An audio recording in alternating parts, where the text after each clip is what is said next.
1, 2, 3, 4. Mike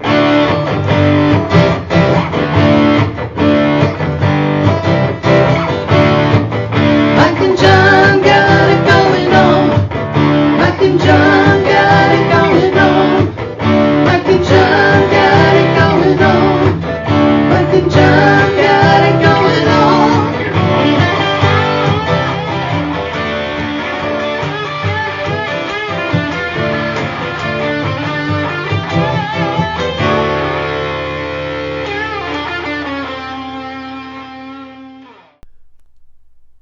You know we're on.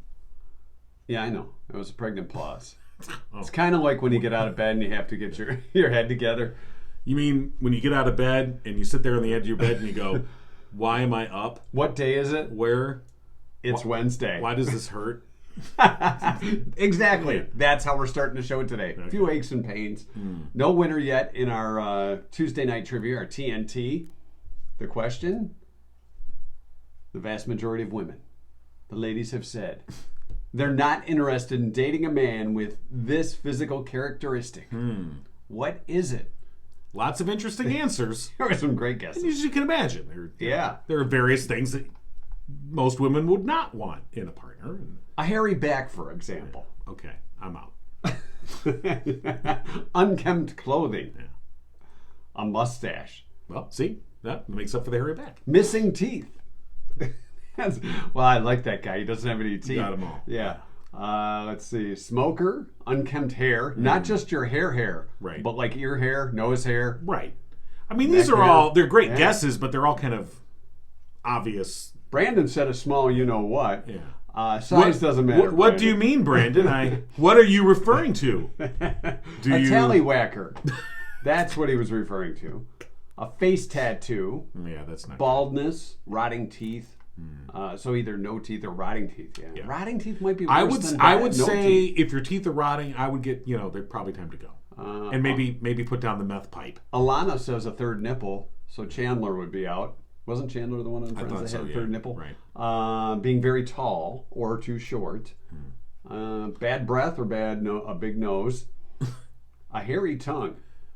A hairy tongue? A hairy tongue. How do you have a hairy tongue? I'm not sure, and I don't want to know. Sounds like a porn star name, by the way. Hairy tongue. Hey, it's Hairy Tongue here.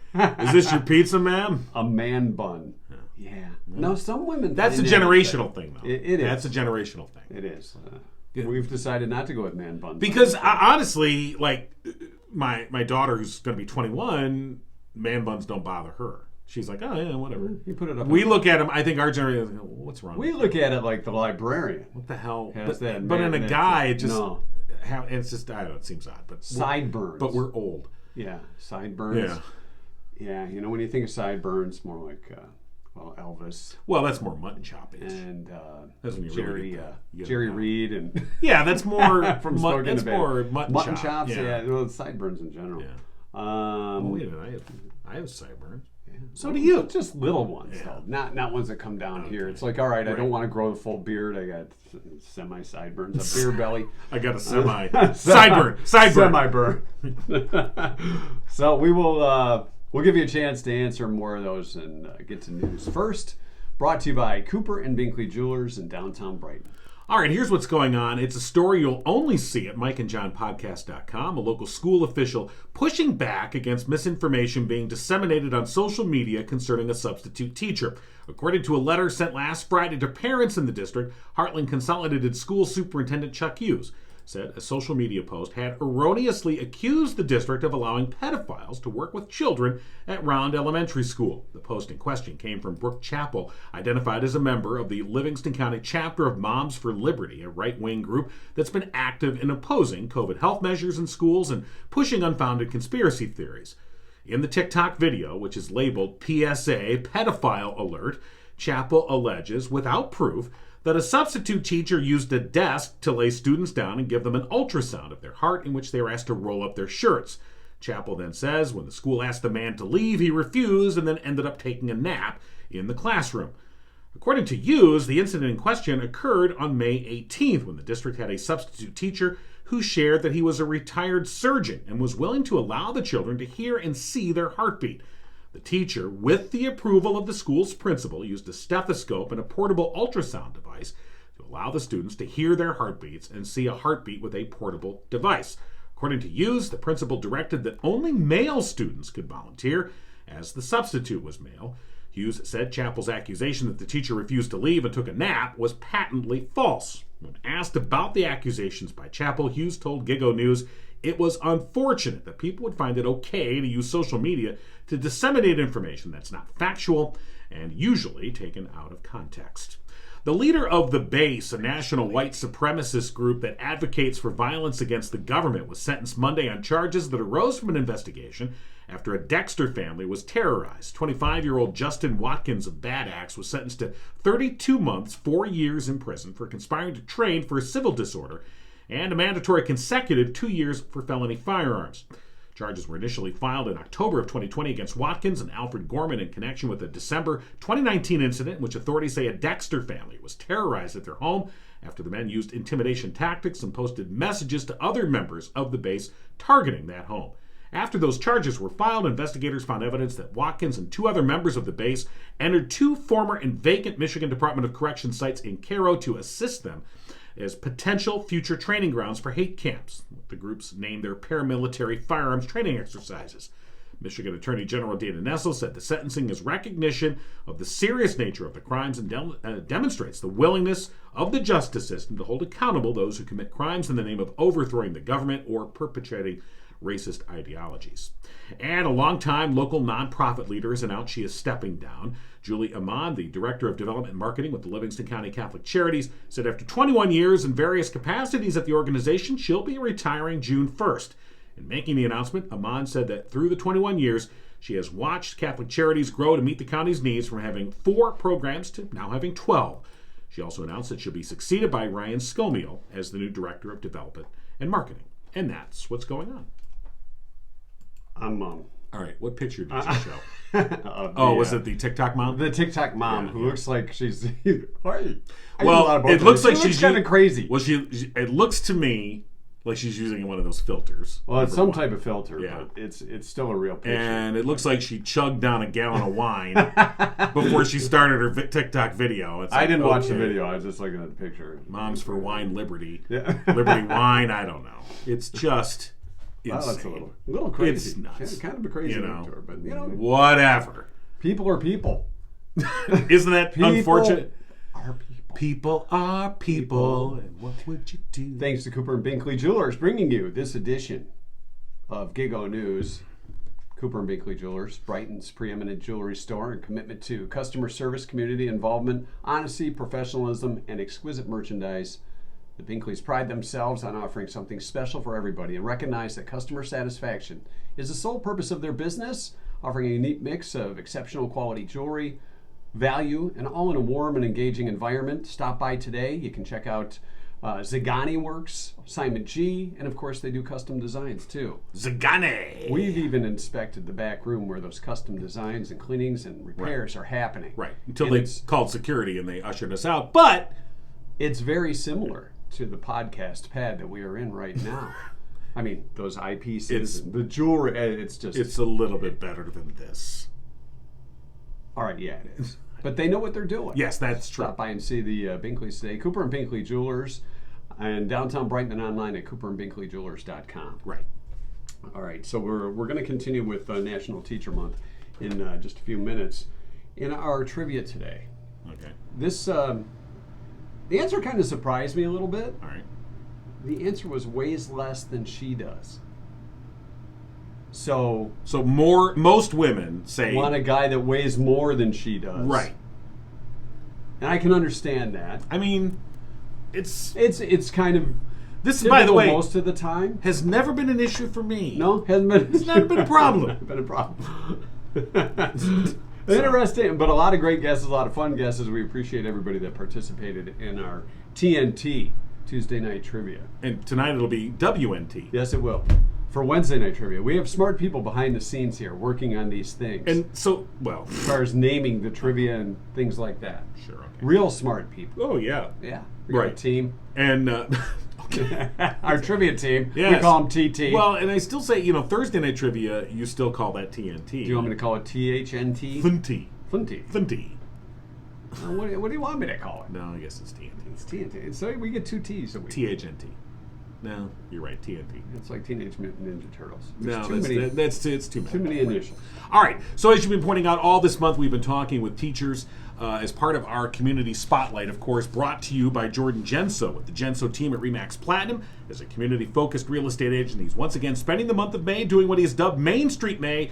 He's using his Facebook page to highlight different business on Main Street in Brighton. Last night he walked into Sushi Zen in Brighton, and the place was so busy, he was like, he couldn't wait. What? But he did get the gift card, and all you have to do is go to his Facebook page, Jordan Genso, Community Servant, Community Realtor.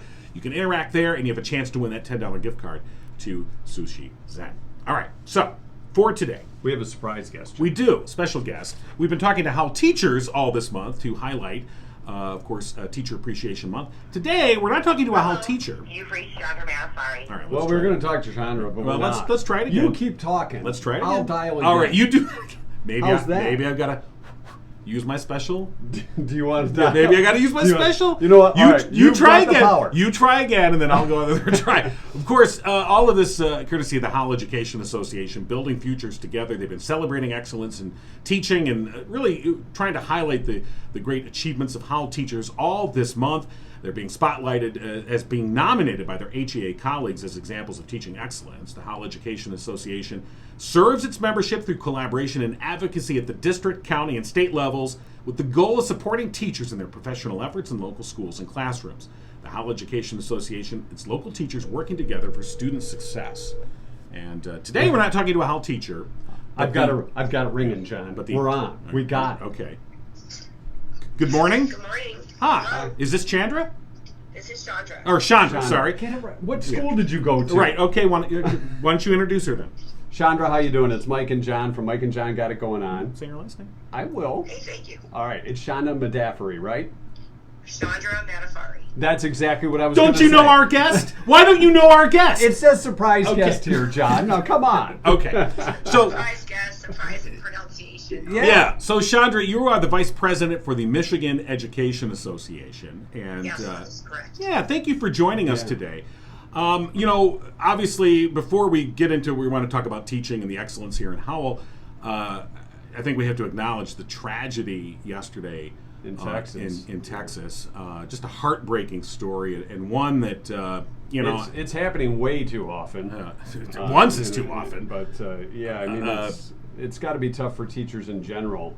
Now, when you hear more and more of this stuff going on.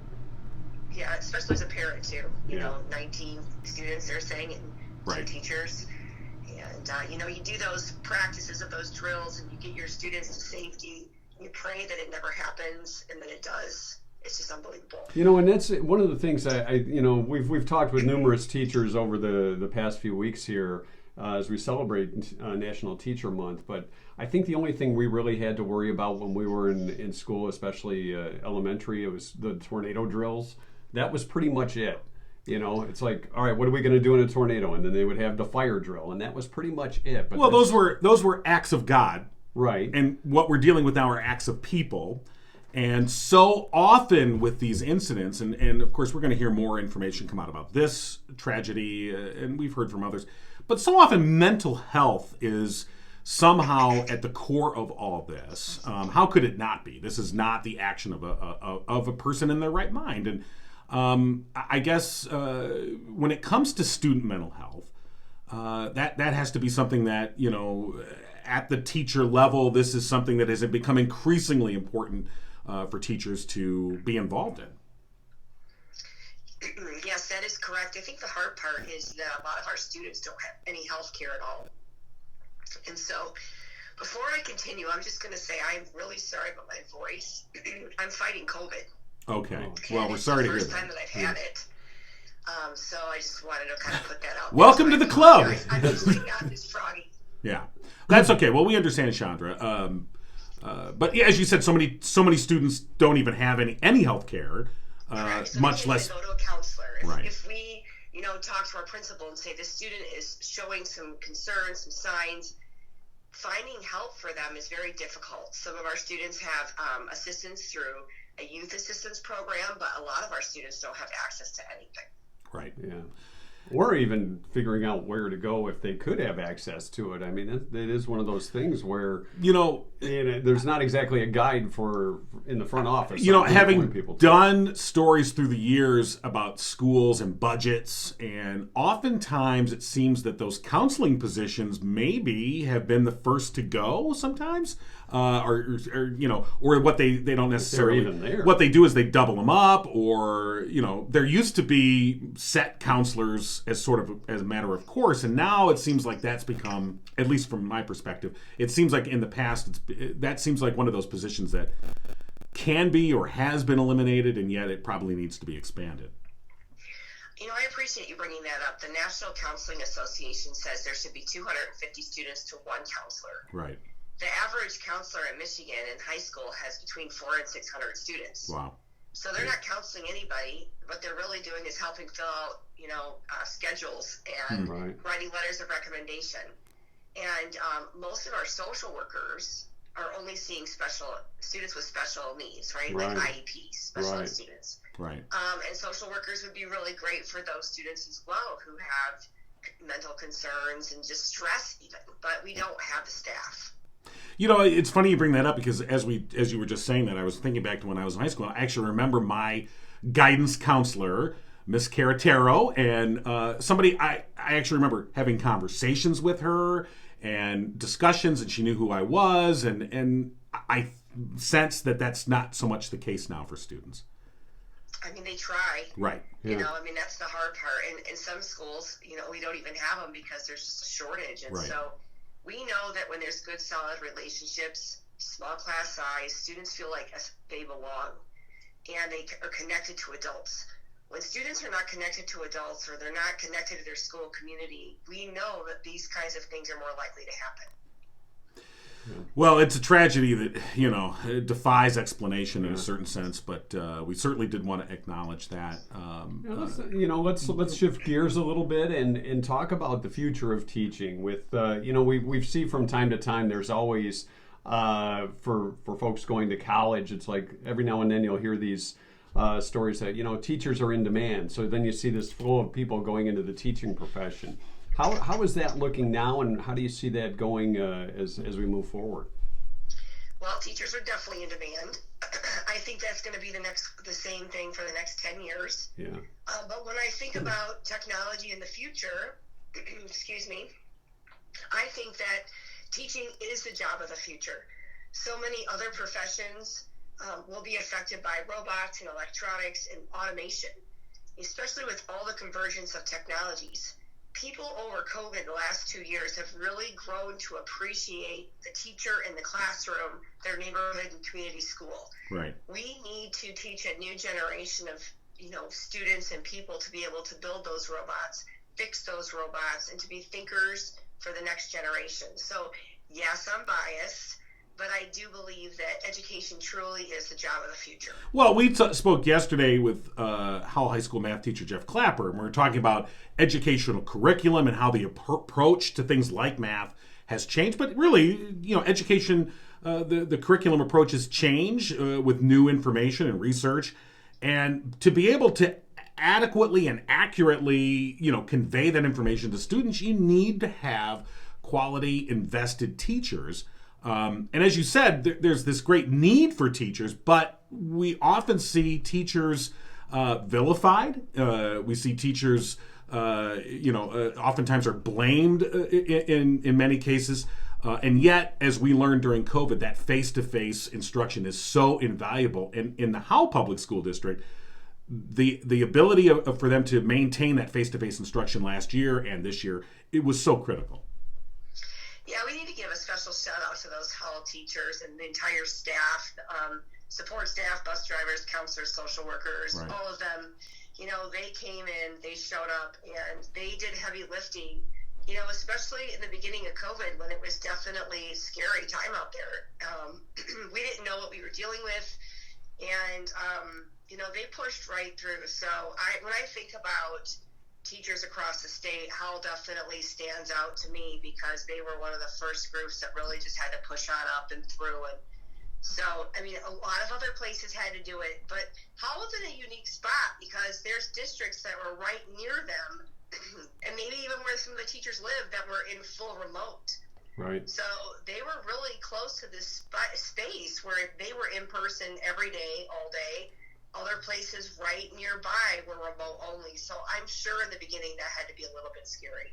Well, and there was a lot of, there is, a lot of conflict over things like COVID and safety measures and issues like that. But again, putting that to the side for a second, I think everyone can agree that when we can put students and teachers together in a classroom face-to-face, that is always the best environment for teaching. And when we can, where we can, that's the goal. But it really highlights the importance of teachers. And that's what gets lost, at least from my perspective. I think that's what gets lost in a lot of these, like the COVID wars.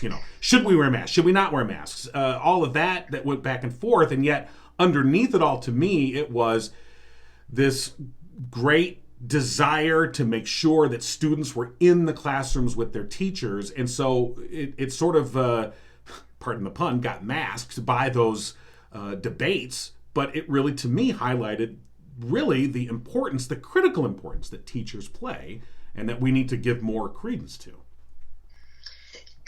Yeah, I want to address a couple of things you said. So the first thing is that COVID definitely shined a light on some underlying problems that we had. Some districts have very large class size. Our teachers bargain contracts for our students and for them. And when we talk about bargaining, it's not about how many papers somebody takes home to grade. They're bargaining the class size so they can provide the best services to the students, right? So if I have a class of 26 or 27, that's going to allow me to provide different individual needs than to a class of 35 to 40. Right.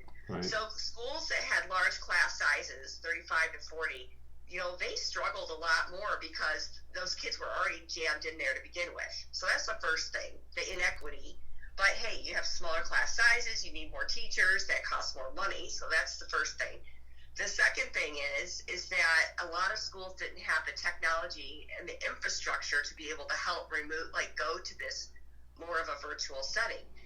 And so this really pushed a lot on parents and schools, in that first couple of years. And, when I think about Teacher Appreciation Week, a lot of people just did step up. I mean, there were teachers that basically moved light years through technology and having to upload and recreate and reinvent all their stuff. And so, but back to the one piece with the math teacher and the STEM, so much of what people can Google now or just ask Siri or their phone, that's all factual stuff. I mean, I have 2 middle schoolers, and they can put their phone over a problem in algebra, and it can give them like a step-by-step answer. I mean, I was like, where was that when I was a kid? I know. But I know, right? The guy but next to you.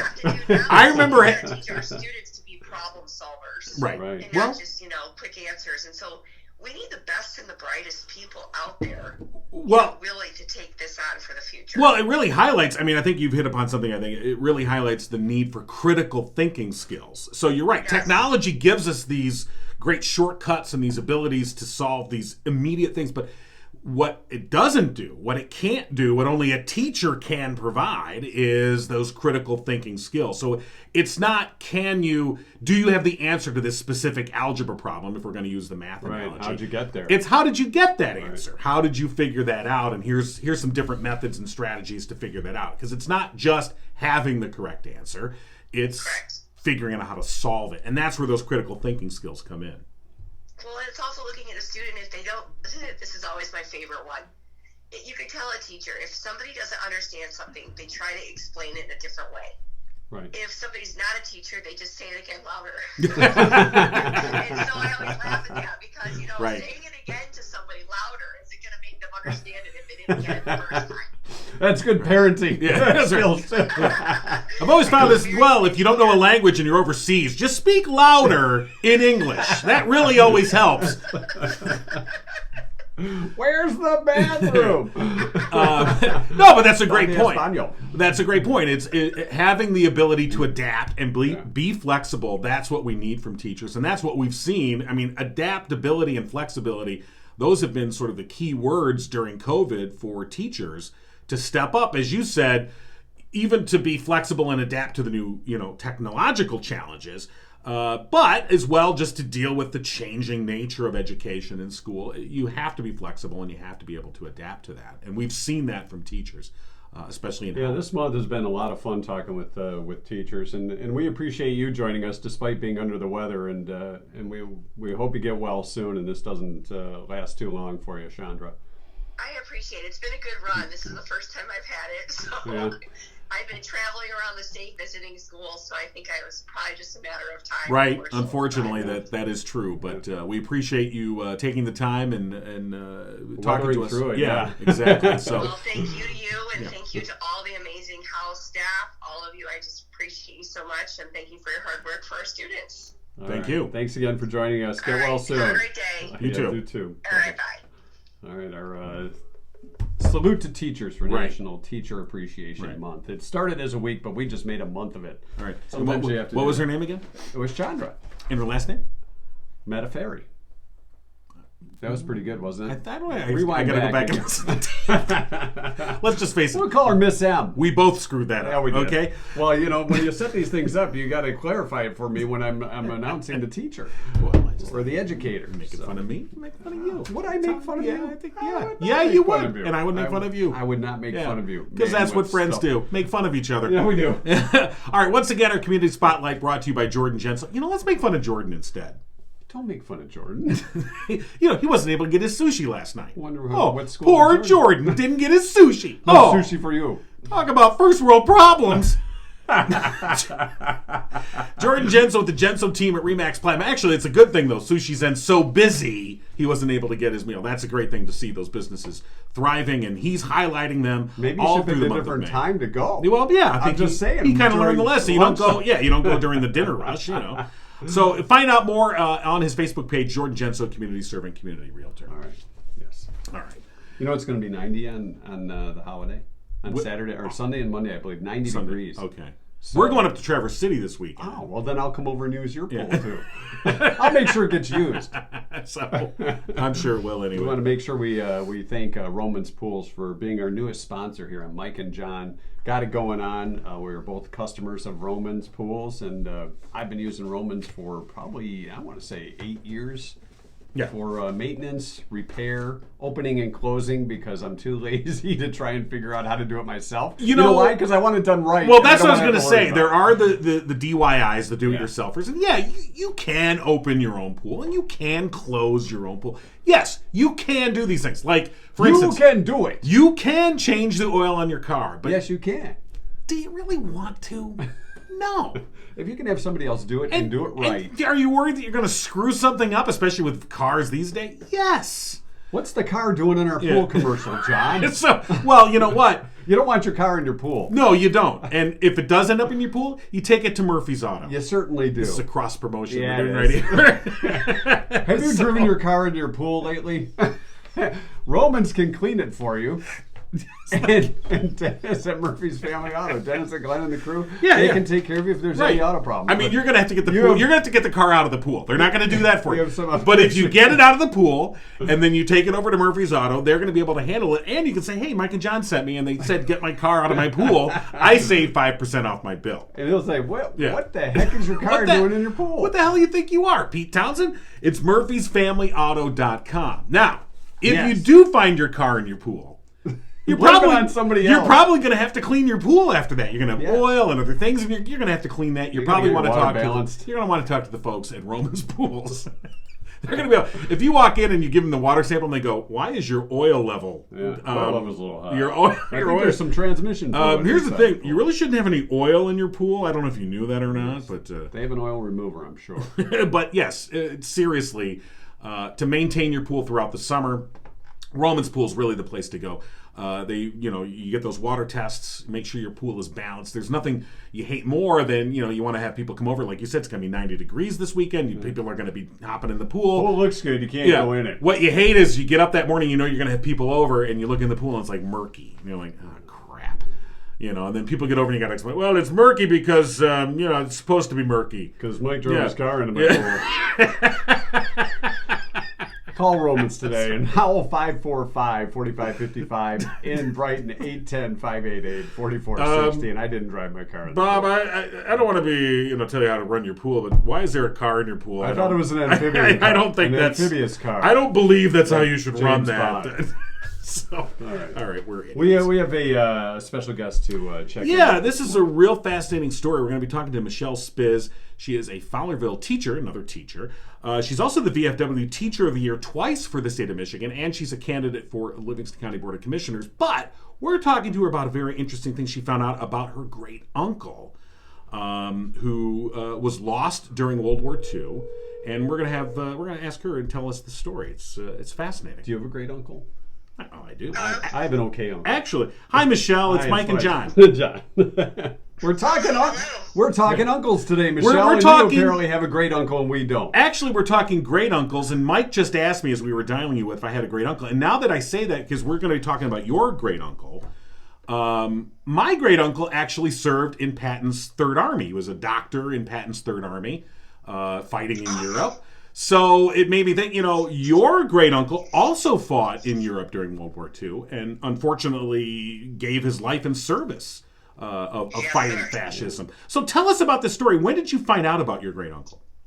I found out about my great uncle about a month and a half ago when someone reached out to me on Facebook, and they had a lot of family information asking if I was related to the family members they were mentioning. So why don't you take us back? Tell us this story about your great uncle and how he came to make this sacrifice. So my grandfather's brother really wanted to have some skin in the game back in World War II, and America was not fighting at that time. So he actually hopped the border to Canada and risked FBI capture during all of that, and he went to Canada and he signed up with the Air Force, and on November 25th of 1942, 5 Avro Lancaster aircraft left Langer Airfield in Nottinghamshire to fly a nighttime bombing mission over Germany. 3 of those aircraft safely returned. 2 of them did not, including one that my great uncle was on, which was reported as lost without a trace. So the 8 men that were serving on that aircraft were never found. But of course, as a family member, we never forget those that gave all. Yeah. So we are working together. There's a member of each family, a relative of each family, that is working together to make sure that we can get these heroes remembered. We're working to make sure that the crash site is identified, that it's marked as a war grave, and that the brave men receive heroes' honors. Yeah, we should set the scene again, as you said, when your great uncle and how do you pronounce his last name? Gouchard. So James Louis Gouchard. Gouchard. Yeah, yes, Gouchard. Okay, silent D. So James Louis Gouchard, when he went and crossed the border into Canada, January of 1941. Most people, when you think crossing the border, they're trying to get out of going to war, or getting drafted, that kind of thing. He was to join, right. That says a lot in and of itself. Exactly. He said, he saw what was coming. He saw the growing tide of fascism, and he saw that this is something that he had to be involved in, and so that takes an extra special level of dedication. To go do that, and so Absolutely. Gosh, that's amazing in and of itself. So yes, they, my great uncle chose to get into the war. He wanted, was willing to die for our country at a time that we really didn't have, skin in the game at that time, and they were actually recruiting. I learned that the Canadian Air Force was actually putting up flyers and things, trying to recruit young men. He went and basically, was rebellious. And instead of running away, ran toward the fight. Right. And two Americans were on that flight. It was, three Americans. It was 3 Englishmen, 2 Canadians, and 3 Americans. And the bomber that he was on was a Royal Canadian Air Force bomber? Yes, sir. Okay. Royal Canadian Air Force in Avra, Lancaster. Right. Do they have an idea of where it went down or a vicinity? Have they located that yet, or is it? The amazing part is another one of the members of the group feels as if they have located it exactly from flight records. One of them was a pilot in the military not too long ago, and the other brother actually flew commercial airlines. So they had access to some of the airline records and things, and we actually have a spot pinpointed. And you did they did some historical records research and found details from the German pilot that apparently took credit for shooting down the bomber. Yes, they're pretty confident. They've also identified that person. That was the Ernest Heeson is his name. He reported taking them down. And basically, the correlation of the claims and the missing crew, we found out in 2013. Wow. And you just found out it's over the Atlantic Ocean. Yeah. In the North Sea is where they Yes, in the North Sea. And you only just found out about this less than 2 months ago. Less than 2 months ago, Yeah. yes. Wow. My grandfather, who was my Uncle James' brother. Okay. My grandfather, when he was close to passing away, talked about flying aircraft in World War II. And my father and I kind of shook our heads like there's no way. He did serve, but he didn't fly airplanes. And so now, looking back, putting the whole story together, we pieced together that he was talking about his brother. Now, your great uncle, he is recognized at the Trenton War Memorial, correct?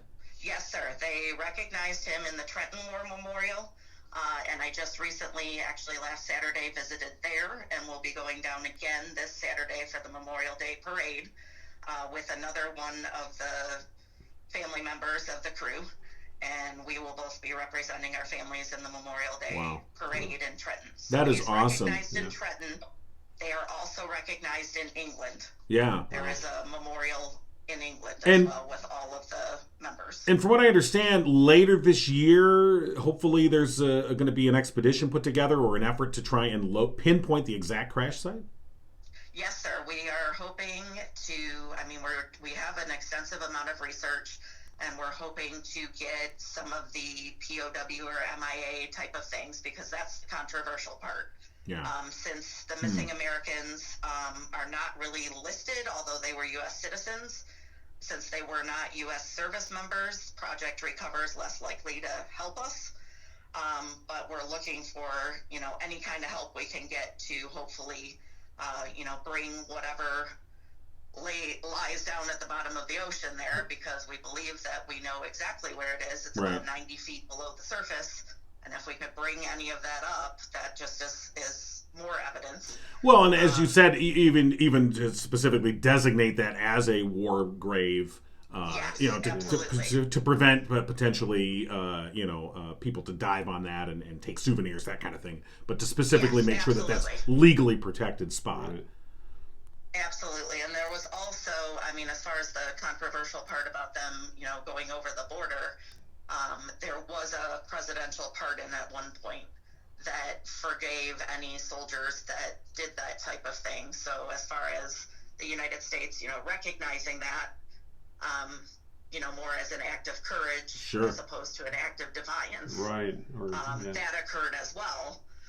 So yes, the plan is to one member at least of each family will be going over to England to the cemetery there and celebrating a memorial ceremony honoring them on November 25th of 2022, which will be the 80th anniversary of the loss of the crew and the aircraft. And do you plan to go to the ceremony?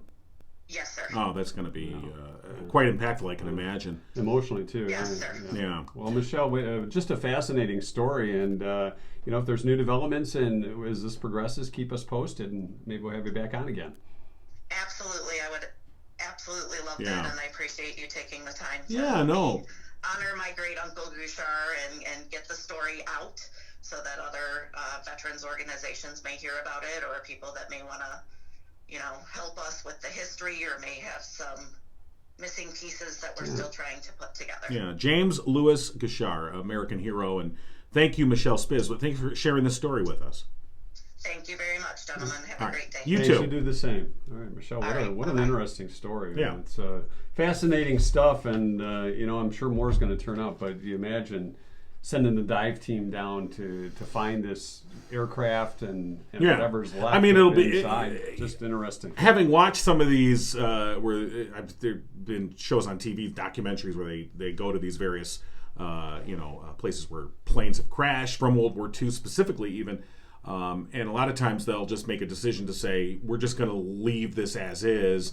But to give positive ID, I mean, you do want to provide some closure to make sure, even though obviously at this late date, 80 years later, no one's doubting that these men weren't lost. But it's still to provide some closure and put an end to that. But the story as well, though, I mean, it's such a compelling story. So yeah, really fascinating. And some good things can happen on Facebook too, where people are connecting on those types of things as opposed to TikTok. Good. Stuff. What are you talking about? Oh wait, this video's on Facebook. Yes, Anyways, so see, good things can see. happen. Well, that's a matter of debate.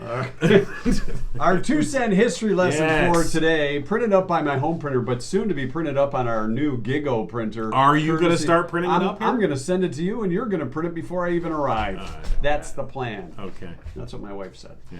That's what she said. Dan's PC Solutions helping us out with recommending our printer here in the Gigo headquarters. He does more than just recommend printers. Yes, he does. I mean, he did recommend our Gigo printer. Gives and that's great. Personal service. Yeah, of course. Unlike the big box stores. No, things you need or don't need, they'll recognize that and point you in the right direction. If you go into the big box stores and talk to the Freak Squad, well, they're not called the Freak Squad, but the Nerd Herd. The Nerd Herd. I like that better. From Chuck. That's nice. That's nice. Yeah, exactly, the Nerd Herd. You go talk to the Nerd Herd, and you might get some expertise. But are you going to get that personal service? You're going to get that friendly service. You might get a Are they going to? Yeah. Are they going to take the time? It's going to be like next.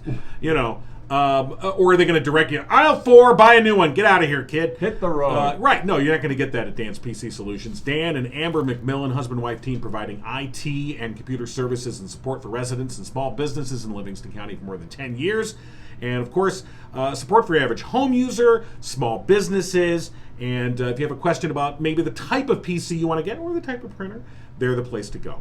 They are there to help. Stop in, see Dan and Amber. Dan's PC Solutions, located in the former Livingston County Airport building on Grand River in Howell. They're open Monday through Friday, 9 to 3, 517-579-0975. Or just go online, danspcsolutions.com. Today is May 25th, our 2-cent history lesson. All right. Brown Baggett Day.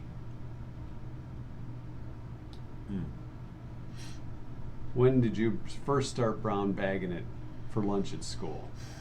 6th grade. Didn't want to be made fun of with your I- lunchbox, but now as we're adults, we have a collection of That's true. lunchboxes. This is so true. It was like, no, I don't want to bring a lunchbox. People make fun of me. And I remember at the end of 5th grade, like the last few days of 5th grade, they're like, by the way, don't forget, you can't bring a lunchbox when you go to 6th grade. Oh gosh, no. No, you don't do that. I didn't bring my Voyage to the Bottom of the Sea lunchbox. I didn't bring my Peanuts In lunchbox. 1976. Nope. I Gosh, came no. 6th grade. I showed Saved up. those I was things. brown bagging it. Yeah. Yeah. It's Brown Baggett Day. Okay. Missing Children's Day. National Wine Day, Okay. which for some is every day. Looking at you, Brooke. Moms for Liberty. She's brown bagging the wine bottle. And it's Towel Day. We celebrate the towel. Sometimes you throw it in. The towel? The Towel Day. The towel? Yeah, sure. The towel has its own day? Sure it does. Why would it not? What are you going to do? Run around the house What's naked next? until you dry? What's that? Doorknob day? I mean, Sure. we're just randomly handing out days to various items? Look, the towel is a very important piece of Oh, our okay. daily life. Sure.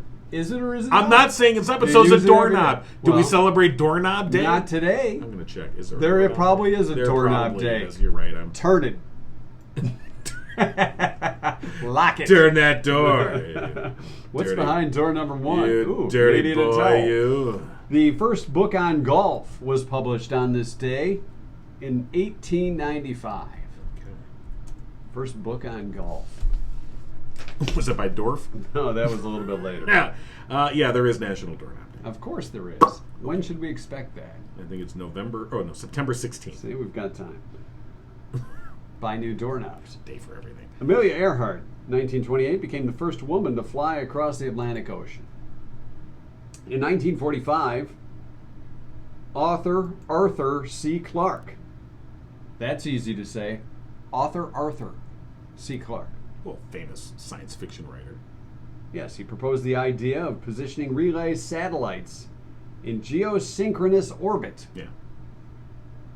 All that in one sentence from a guy like me. This is roughly 15 years before the first one went up. So, but it was the foundation for modern satellite systems. Yeah. Where's the aluminum foil? Well, we're in the basement. I can't see. Oh, we're good. It'd have to be at a pretty low orbit to get us down here in the basement. Or that's a hell of a satellite. Ah, yeah, it is. I know. Nice satellite. St. Louis's Gateway Arch was dedicated on this day in 1968. Yeah. I've been up in the Gateway Arch. How'd you like that? Kind of cramped. They put you in these little cars, and they remind you of it's like Space it's Mountain? like a carnival ride. Yeah, kind of like Space You Mountain. get in there and it kind of rocks back and forth, and you're like, okay. And they Am I at cram the you in top there of the arch yet? they cram you in there with like 5 Was it a other fast people. ride going down the other No, side? it's it goes Nice and slow. It doesn't go really fast. Although you could probably sell tickets and then speed that thing up, make it a ride. Yeah. You know. So, and then when you get up there into the viewing thing at the very top of the arch, you're like, oh, this is going. And the view is spectacular. You're like, hey, of course. that's St. Louis. But here's the thing: you get up there and you go, yeah. All right, let's go now. You're like, yep, seen it. Is it That's kinda St. like Louis, being- all right. Kind of like being on a monorail at It's interesting, but entertainment. you linger a little bit longer than you really want to because you feel like, well, I took all this time to get up here. I guess you should. You got to hang out. I should for a stay while. for a couple of minutes. It's kind of at like going to least. the Grand Canyon, and you look around and you go, "Yep, that's Canyon." It's a pretty big one. It's grand, actually. Very great. All right, let's go. That's what my wife and I did. We went to the Grand Canyon. We were there for like 5 minutes. Let's go to Bob Evans for breakfast. Daredevil Daniel Goodwin, 1981, wearing a Spider-Man costume, and who wouldn't, as you scale the outside of the Chicago Sears Tower in 7.5 hours. Spider-Man. I wonder if he had the theme going through his head. He had to Does have. whatever a He spider had can. to have. Yeah. That would have been what would have inspired you. Sure, the spider sense was tingling. Spider-Man. What if he was singing it Does to whatever himself? a spider can. For 7.5 hours. Spider-Man. Yeah, Spider-Man. If I should have been Superman, I could have just flew to the top. I should have picked Superman. Damn it. Or Batman. Using the rope, you could walk up the side of the building, talk to Robin on your way up. Come on, chum. I'm hungry, Batman. Oh, it's okay. I've got a sandwich here in my utility belt. You can hear anything. You know, it was always amazing on Batman how he had just exactly happened. what they needed in the utility belt. Like, wasn't that a tiger call last week, and now it's Mace. Right? What is that? Good thing I've got this right here. Did you ever want a bat utility? I wanted a Batman utility Hell belt. yeah. And then it became a fanny pack, and it just kind of lost its look. I did want, and I did eventually get the Star Trek thing. I had a phaser. It was a belt, had a phaser, and a tricorder. You were cool. It was, well... He's taking here's the ladies. thing. The belt didn't fit. Did it sag? So or was it too tight? it was too tight. It was too tight, and I'm like, Well, you so needed then a I tried bad to ripcord. then I tried to slide it onto my regular belt, but the loops didn't quite. So I had to kind of, and then I broke it, and I'm like, man. Anyway, Dane Kirk. 1990. you know, they never had an overweight member on Star Trek. They really should. Sure, they represented everyone else, but did they have a fat one? No. Well, he did, but he was wearing red. I would have been fine wearing the red. Get in one episode, you know you're going to die, but okay. Singer Lou Gramm quit Foreigner on this date in 1990 to start a solo career. Well, he had Midnight Blue, but that was before 1990. So it was still Midnight in Blue was like Foreigner. 88. Yeah, so he did the solo thing first. It went pretty well for a little bit. Yeah. And then it didn't. I know they got back together. Yeah. You know. 1992, Jay Leno became the new host of The Tonight Show following Johnny Carson's 30-year run. He and David Letterman were in the running for it. Right. To this day. I think it worked out okay. It worked out okay, but I mean, You I were hoping for preferred Letterman. Letterman would have been. Letterman was the one that Carson wanted to replace him. Nobody cared what Johnny wanted. I guess after not. 30 years. You know I what guess Johnny not. wants? Johnny doesn't always. No, have I guess he Johnny. didn't. Johnny was leaving. They said, we don't care anymore. you're Thanks here for your for- 30-some years. Get the hell out of here. And take McMahon with you. That didn't quite happen, did it? Although they left Doc Severs. Doc was like, hey, where did... What happened to Ed McMahon? They just- he was ringing people's doorbells, giving away money. And finally, 1995, the earliest known recording of Mick Jagger and Keith Richards from 1961. Wow. Sold at auction at Christie's for $90,000. What did that sound like? Probably like Nebula, John's band. He's hoping to get, well, maybe close to $9 for their recording. No. Do you have those lost Nebula tapes? No, The well, band, you and the you know, guys. All right, that's your 2-cent history lesson. Look. Firehouse Doors, one of our OGs, or the OG here really at Mike are. and John Got It Going On. They really are the Located OG. in Livingston County, serving residents for the past 24 years, family owned and operated, striving to treat each customer like family. Veteran owned. Mike, what are you looking up now? Nebula. You might break the I internet have with that. I have that clip somewhere. No, we don't worry. Yeah, you do. Mike Witt serving in the U.S. Air Force and deployed for Operations Desert Shield and Desert Storm. Firehouse Doors, your one-stop shop for residential, commercial, and rolling overhead doors for the past 21 years. 21 out of their 24. Firehouse Doors has been Livingston County's only authorized CHI overhead doors. Authorized dealer for CHI overhead doors. Call today, 810-599-7480. It's time for the drawing. It's Wednesday. Yeah, it is. Go get the See, drawing you almost bid. forgot, didn't you? No, I was waiting for you to remember.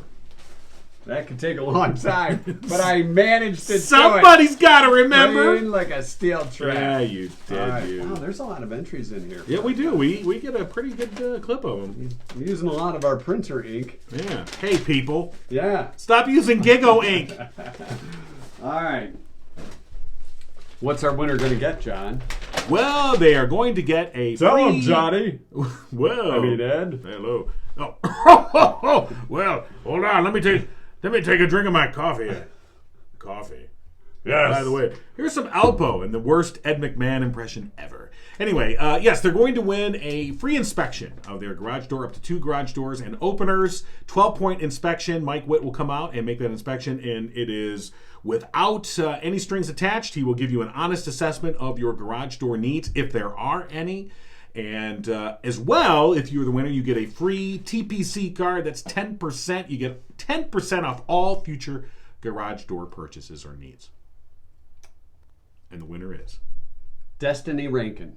Congratulations, Destiny Rankin. It was Destiny, it was. Yes, it was her destiny to win. We assume Destiny is a female. No, you're one That's of what those. I'm You just go ahead and make an assumption. All right, I shouldn't have done that. Yeah, I wouldn't do that. Well, Destiny Rankin, today's winner. Congratulations. Each weekly winner will get that 10% off all future garage door needs for life. Yeah. That TPC about card time. that John was talking about. So Yo, congratulations. TPC. What am I talking about? That's going to do it for today. Coming up tomorrow, The Less You Know with Rich Perlberg. We'll also talk to another Livingston County area Howell teacher as we celebrate National Teacher Month. Yeah. I think I know who it's going to be, but I'm not going to say right now. It's top secret. Do you know? I don't know. Sometimes things change on the fly around. What are you here. talking about? All right, that's going to do it for us. Kitty and Cougar taking us out. Oh, yeah. Remember? Not I Nebula. was looking up Nebula. I'm sorry. Maybe Kitty and Cougar could do Maybe a Nebula. Nebula Maybe they could take us out. You know, somebody wanted to take them out, that's for sure. With the garbage. Waiting. Somebody was busy doing something that they weren't supposed to be doing online, checking their Sound search like- history. Oh, I deleted that, trust me. Every day. You know. Because of show prep Well, stuff. yeah, of course. Yes.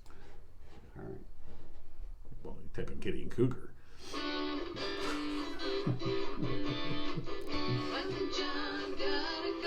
Yeah, we do. You've been giggling with Mike and John. Tune in next time and giggle on. I just realized Katie Holmes follows us. How about that? Are you impressed? You mean country rocker Katie Holmes? It's Katie Holmes. Isn't that who it is? I don't know. The country singer, right? What? Or I'm thinking of Carrie, Yeah. the local country singer. Katie Holmes, she was married to Tom Cruise. It's right? not that Katie Holmes. Trust me. It's not? Yeah. I mean, that's a look. I mean, and not- I not- already not- know it's not that Katie Holmes. Yes, it is. Sheryl Crow follows us too. Okay, now who's delusional? Tattoo. This is your post-show delusional. Welcome to the post-show delusional. Yeah, Who what else? do you got for post Who show? else follows us, Mike? Who else follows us? I think I know. Who else do you think is following us, Mike? We Tell can me- check on that. Tell me about your mother. Why do you have a bad? We all of a sudden become a psychiatrist? or Yes, what? yes. Tell me. Have you ever been to a Tell me about your childhood.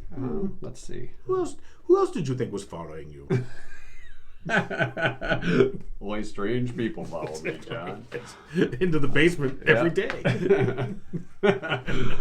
I got nothing for post show. That It's was your the turn. post show. Oh, that was it? Yeah. That's all we got? That Who was was it. following us? Yeah, I think that was. Did you not have anything else? You know, you're putting a lot of responsibility on Well, me. I shouldn't try. I realize that, but got all the sponsors in. All right. Well, we're done then. Can we take the rest of the day off?